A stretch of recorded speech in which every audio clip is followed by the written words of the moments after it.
नमस्कार मित्रों, मेरा नाम सुरेंद्र कुमार। मैं आपके सामने हिंदी का एक नया टॉपिक लेके उपस्थित हुआ हूँ। हिंदी के बारे में हम पढ़ेंगे कि हिंदी है क्या, हिंदी का विकास कैसे कैसे हुआ।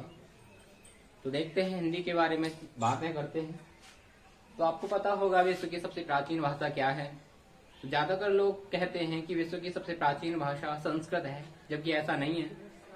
विश्व की सबसे प्राचीन भाषा सुमेरियन भाषा है, जिसका विकास एक मेसोपोटामिया की सभ्यता थी, जिसका विकास दजला फरात नदियों के मध्य एक विकसित सभ्यता थी, जिसे बोलते हैं मेसोपोटामिया की सभ्यता। मेसोपोटामिया की जो सभ्यता थी बहुत प्राचीन सभ्यता थी। वहां के लोगों ने अपने मन के भावों और विचारों को व्यक्त करने के लिए एक भाषा का प्रयोग किया, जिसे बोलते हैं सुमेरियन भाषा। तो विश्व की सबसे प्राचीन भाषा सुमेरियन भाषा है। लेकिन अगर हम प्रश्न करें कि भारत के सापेक्ष में सबसे प्राचीन भाषा कौन सी है, तो भारत के सापेक्ष में सबसे प्राचीन भाषा संस्कृत भाषा है। और संस्कृत भाषा के बारे में अलग अलग सापेक्ष में अलग अलग मत हैं। तो एक मत आता है कि ऐसा मानते हैं कि सबसे पहले एक महेश नाम के व्यक्ति हुए, और महेश नाम के व्यक्ति जब हुए तो महेश अर्थात हम भगवान शिव को भी महेश कहते हैं। ऐसा माना जाता है कि महेश या भगवान शिव, क्योंकि इतिहास कल्पनाओं पर आधारित हुआ है, ऐसा हुआ भी होगा और नहीं भी हुआ होगा। तो भगवान शिव डमरू के शौकीन माने जाते हैं, और डमरू के शौकीन माने जाने के कारण उन्होंने 14 बार डमरू बजाया, और 14 बार जब डमरू बजाया तो उससे 14 प्रत्याहार सूत्र निकले। और 14 प्रत्याहार जब सूत्र निकले तो वो किस प्रकार थे, तो उसे देखते हैं मित्रों क्या थे ये। तो ये 14 प्रत्याहार सूत्र लिखे हुए हैं। तो एक बार मैं पढ़कर बताता हूँ, उसके बाद आपको अच्छे से देखना है, समझना है। क्योंकि हिंदी भाषा कहती है कि आप जैसा बोलोगे वैसा ही लिखोगे। अगर शुद्ध बोलोगे तो शुद्ध लिखोगे, और अशुद्ध बोलोगे तो अशुद्ध लिखोगे। तो देखते हैं, चलते हैं इधर। तो ये है, कुछ नहीं है, ये केवल और केवल वर्णमाला लिखी हुई है, छोटा बड़ा लिखे हुए हैं, प्रत्येक व्यक्ति को आते हैं। तो ये है एक आ ई उ ड, इसको बोलते हैं। ये जो नीचे लगा हुआ है इसे हलंत कहते हैं, और जिस भी वर्ण के नीचे ये लगा होता है वो डिनोट करता है कि ये वर्ण आधा है, अर्थात इसमें स्वर समावेशित नहीं है। तो इसे जब बोलेंगे, जब किसी भी वर्ण में स्वर नहीं होता है तो उसको बोलने में क्लिष्टता होती है, तो इसलिए इसे थोड़ा कम बोलते हैं। तो इसे बोलेंगे आ ई उ ड, री री क, ए ओ ग, ए ओ ग, आई औ च, ह य व र ट, ल न य। इसका जब उच्चारण होता है तो हमारी प्राणवायु मुख और नासिका दोनों से निकलती है। तो इसे बोलेंगे या म ग ड न म, या म ग ड न म, झ भ य, घ ढ ध श। आगे चलते हैं, ज ब ग ड द श, ख फ छ ठ, छ च ट त व, क प य। यह श श स र, ह ल। इस प्रकार से ये 14 सूत्र हैं, और इन 14 सूत्रों को हम एक विशेष नाम से संबोधित करते हैं, जिसे बोलते हैं प्रत्याहार सूत्र। अब ये जब हमारे प्रत्याहार सूत्र हैं, तो बाद के विद्वानों ने इन 14 सूत्रों से 42 प्रत्याहार बनाए। कुछ विद्वान 44 भी मानते हैं, लेकिन ज्यादातर जो विद्वान मानते हैं वो कितने मानते हैं? 42। और 42 प्रत्याहार होते क्या हैं? कुछ 44 और कुछ 42। तो इन 14 प्रत्याहार सूत्रों से क्या बने? 42 या 44 प्रत्याहार बने। और ये प्रत्याहार होते कैसे हैं? तो आपने सुना होगा यण प्रत्याहार, अच प्रत्याहार, हल प्रत्याहार, अण प्रत्याहार, हल प्रत्याहार। इस प्रकार से ये प्रत्याहार होते हैं। तो इसे देखेंगे कैसे कैसे प्रत्याहार बनाए जाते हैं। तो मैंने कहा ये हमारी सभी वर्णमाला थी। तो वर्णमाला थी, जब हमारे पास वर्ण आ गए तो बाद के विद्वानों ने सोचा कि हमारे पास वर्ण आ गए तो शब्द बनाते हैं। तो शब्द जब बनाए तो उस समय के विद्वानों ने इस वर्णमाला को, संपूर्ण वर्णमाला को दो भागों में वर्गीकृत किया, जिसे बोलते हैं अच। और अच हमेशा ध्यान देना कि पहला वर्ण पूरा होता है और अंत का वर्ण हलंत होता है। अगर हमने इसको ऐसा लिखा तो वो गलत हो जाएगा। तो मैंने कहा ये अच और दूसरा क्या है, हल। अच को आधुनिक सापेक्ष के विद्वान स्वर कहते हैं। क्या कहते हैं, स्वर। हल को दूसरे नाम से संबोधित करते हैं जिसे बोलते हैं व्यंजन। वर्तनी के सापेक्ष में व्यंजन यही शुद्ध होता है, अन्य अन्य जगह पर आपको व्यंजन ये भी देखने को मिलता है जो कि गलत होता है। क्यों गलत होता है, ये 99% तो सही होता है, जबकि वर्तनी 100% शुद्ध मांगती है। और शुद्ध जब मांगती है तो 100% शुद्ध कौन सा होगा, ये वाला व्यंजन होगा। लेकिन इससे काम चल जाता है, क्योंकि एक डॉक्टर श्याम सुंदर दास हैं, वो कहते हैं कि पंचम अक्षर के स्थान पर हम किसका प्रयोग कर सकते हैं, अनुस्वार का। इसलिए इससे इसका केवल और केवल इससे काम चलता है, लेकिन वर्तनी के सापेक्ष में ये शुद्ध नहीं होता है। तो शुद्ध कौन सा होता है, ये। तो मैंने कहा वर्णमाला को दो भागों में बांटा, अच और हल। अच को कहते हैं स्वर, हल को कहते हैं व्यंजन। व्यंजन जब कहते हैं तो हमारे पास अब क्या आ गए, वर्ण आ गए। वर्ण जब आ गए तो ऐसे ही क्रम चलता रहा। तो बाद के विद्वानों ने सोचा हमारे पास वर्ण आ गए तो शब्द बनाते हैं। अब शब्द बनाएं तो शब्द ऐसे तो बन नहीं सकते। तो शब्द जब हम बनाते हैं तो उसका भी कोई ना कोई एक इतिहास होता है, क्योंकि आप जानते हो कोई भी शब्द नहीं बना सकते। अगर बनाएंगे, अगर उसका कोई इतिहास नहीं है, उसका कोई व्याकरण नहीं है, तो वो शब्द कैसा हो जाएगा, गलत हो जाएगा। जैसे कि आप लौकिक व्यवहार में बोलते हैं खाना बाना, तो खाना का तो अर्थ होता है क्या, बाना का अर्थ होता है। बोलते हैं लड़का फड़का, लड़की फड़की, तो लड़की का अर्थ होता है, फड़की का कोई अर्थ नहीं होता है। ऐसे ही चाय का अर्थ होता है, फाय का कोई अर्थ नहीं होता है। क्यों नहीं होता है, चाय का एक इतिहास है, जबकि फाय का कोई इतिहास नहीं है। तो इसी प्रकार से ये जब हमारे सभी शब्द वर्ण आ गए थे तो बाद के विद्वानों ने कुछ चीजें मानी, तो वो कैसे कैसे मानी उसे देखते हैं।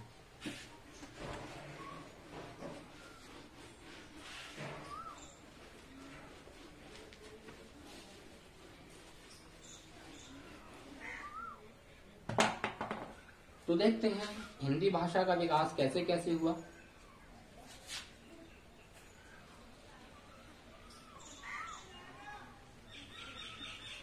तो देखते हैं कोई भी शब्द जो बनता है कैसे बनता है। तो सबसे पहले एक शब्द ले रहा हूं जिसे बोलते हैं भाषा। भाषा ये शब्द है तो बहुत छोटा, लेकिन इससे विभिन्न प्रकार के प्रश्न बनने की संभावनाएं रहती हैं। वो कैसे कैसे पूछते हैं, कभी भी परिभाषा से प्रश्न नहीं आता है। तो ये जो भाषा शब्द है, इस भाषा शब्द में एक मित्र धातु होती है जिसे बोलते हैं भाष्य धातु, और एक प्रत्यय होता है जिसे बोलते हैं क्या, आंग प्रत्यय। मैंने भी बताया था इसे क्या बोलते हैं, गम, तो इसे क्या बोलेंगे, आंग।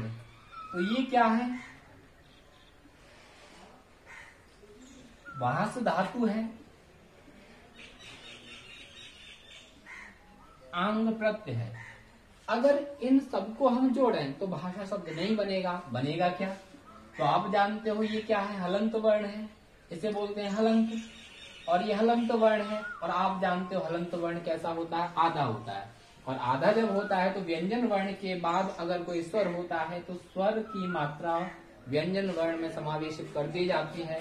तो ये क्या बन जाएगा, जब इस शा में आ की मात्रा को जोड़ देंगे तो क्या बन जाएगा, भाषा। और बचा क्या, गा, तो क्या बन गया, भाषांग। लेकिन हमें क्या बनाना है मित्रों, भाषा। तो भाषा बने कैसे, तो क्या करते हैं कि ये जो गा है इसका लोप कर देते हैं। इसका लोप जब करेंगे, इसका लोप जब होता है तो एक कृति को आधार मानकर होता है जिसे बोलते हैं अष्टाध्यायी।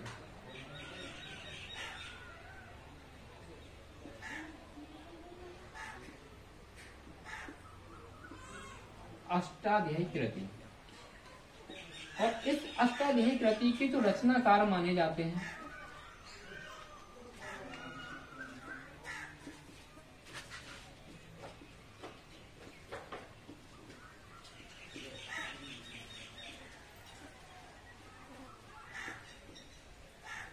महर्षि पाणिनि माने जाते हैं। महर्षि पाणिनि जब माने जाते हैं तो इन्हें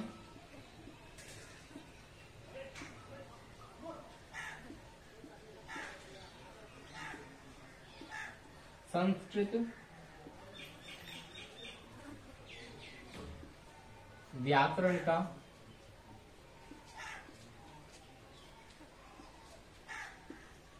जनक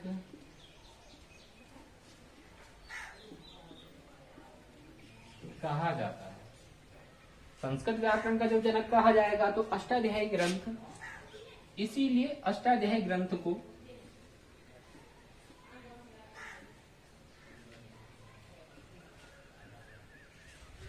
इसे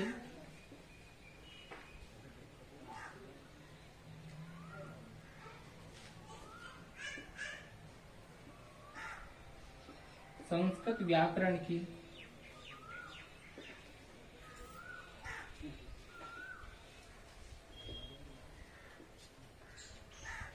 प्रथम पुस्तक कहते हैं।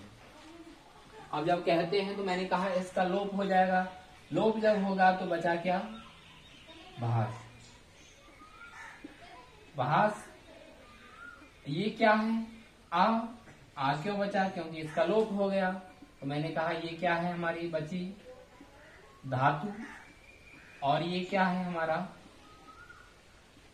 प्रत्यय। भाष्य धातु आप प्रत्यय, और इसको जब हम जोड़ देंगे एक शब्द बनेगा क्या? भाषा। भाषा जब बना, इस भाषा का शाब्दिक अर्थ क्या होता है?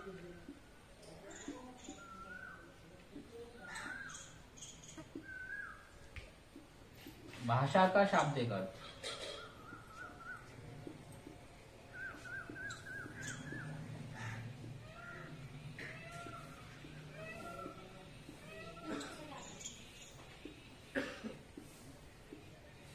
विचारों का संप्रेषण, अर्थात विचारों का आदान प्रदान, ये बना। अब देखते हैं ये भाष्य धातु है तो किस भाषा की है? तो मैंने कहा ये भाष्य धातु हमारी सबसे प्राचीन भाषा संस्कृत भाषा की धातु है, और इसका अर्थ होता है कहना या बोलना। तो देखते हैं इससे किस किस प्रकार के प्रश्न बन सकते हैं। तो मैंने कहा ये भाषा शब्द है, ये बना कैसे? तो इसमें भाष्य धातु है, आंग प्रत्यय है। इसका क्या करते हैं? लोप करते हैं। किस कृति को आधार मानकर करते हैं? तो अष्टाध्यायी कृति को आधार मानकर करते हैं। इसके रचनाकार महर्षि पाणिनि है, और महर्षि पाणिनि है इसलिए इन्हें संस्कृत व्याकरण का जनक भी कहा जाता है। और संस्कृत व्याकरण का जनक कहा जाता है इसीलिए अष्टाध्यायी कृति को संस्कृत व्याकरण की प्रथम पुस्तक कहते हैं। अब कहते हैं तो मैंने कहा ये भाषा धातु संस्कृत भाषा की है। इसका अर्थ क्या होता है? कहना या बोलना होता है। भाषा का शाब्दिक अर्थ होता है विचारों का आदान प्रदान। जैसे कि आपको पता होगा मेरे मन में असंख्य भाव जग रहे हैं और मैं उनको किसी के माध्यम से व्यक्त कर रहा हूँ, वही क्या है? भाषा। जैसे कि आप जानते हो मैं अपने मन के भावों और विचारों को हिंदी भाषा के माध्यम से व्यक्त कर रहा हूँ। अगर मैं बोलने लगूं अंग्रेजी, जैसे कि आपको पता होगा अंग्रेजी माध्यम से जो लोग अपनी अभिव्यक्ति को करते हैं, बोलते हैं what's your name, how do you do इत्यादि शब्दों में बोलते हैं। अगर मैं संस्कृत में बोलने लगूं तो बोले भक्ता नाम किम किम करोति अत्र आगच्छतु तत्र गच्छतु भोजनम खादतु ना खादतु वा। यही क्या है? भाषा विचारों का आदान प्रदान करने का एक माध्यम होता है। इसलिए मैंने लिखा है भाषा का शाब्दिक अर्थ होता है विचारों का संप्रेषण। विचारों का संप्रेषण जब होता है तो अब ये भाषा है। अब भाषा के क्या होते हैं? कई अंग होते हैं। तो आपको कई अंग कौन कौन से होते हैं? तो भाषा के 3 अंग होते हैं। कौन कौन से हैं देखते हैं।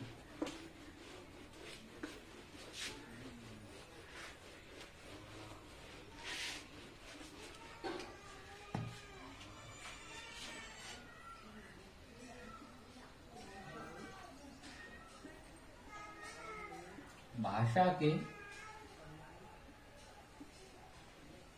अंग, इस संसार में जितनी भी भाषाएं, प्रत्येक भाषा के 3 अंग होते हैं। कौन कौन से होते हैं? तो एक होता है वर्ण, दूसरा होता है मित्र क्या? जिसे बोलते हैं शब्द, और तीसरा होता है क्या, वाक्य। ये नहीं कह रहा कि हिंदी भाषा के ही 3 अंग होते हैं। इस संसार में जितनी भी भाषाएं, मैंने बताया था कि ऐसा माना जाता है कि संपूर्ण विश्व में लगभग 3000 भाषाएं हैं। 3000 भाषाओं के कितने अंग होते हैं, 3, जिसे बोलते हैं वर्ण, शब्द और वाक्य। जैसा कि आप सिर्फ परिचित हो कि भाषा की जो सबसे छोटी इकाई है उसे क्या बोलते हैं, वर्ण। और वर्णों को जब हम जोड़ देते हैं तो क्या बन जाते हैं, शब्द। और शब्दों के विन्यास से क्या बनता है, वाक्य। तो भाषा की सबसे छोटी इकाई,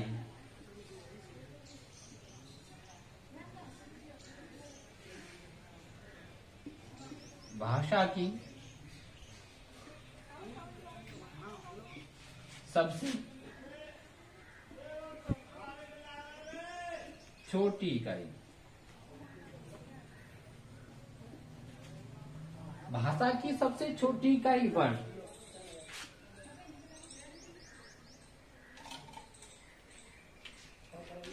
लेकिन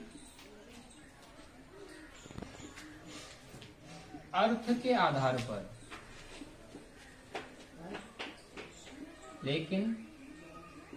आधार पर, भाषा की सबसे छोटी इकाई,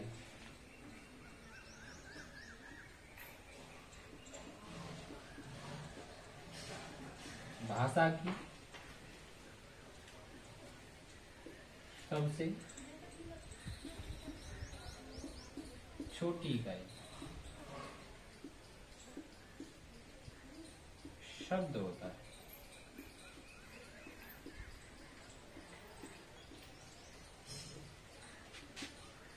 भाषा की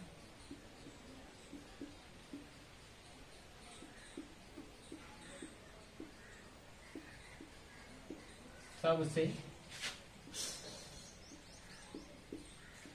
बड़ी इकाई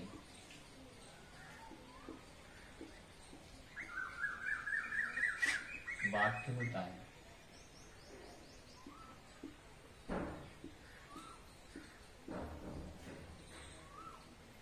तो मैंने कहा भाषा के 3 अंग होते हैं, वर्ण, शब्द और वाक्य। भाषा की सबसे छोटी इकाई वर्ण होती है, लेकिन भाषा की सबसे छोटी इकाई अर्थ के आधार पर शब्द होती है। भाषा की सबसे बड़ी इकाई वाक्य होती है, लेकिन भावार्थ के आधार पर भाषा की सबसे छोटी इकाई वाक्य मानी जाती है। तो आज के लिए इतना ही, कल मिलते हैं, नमस्कार।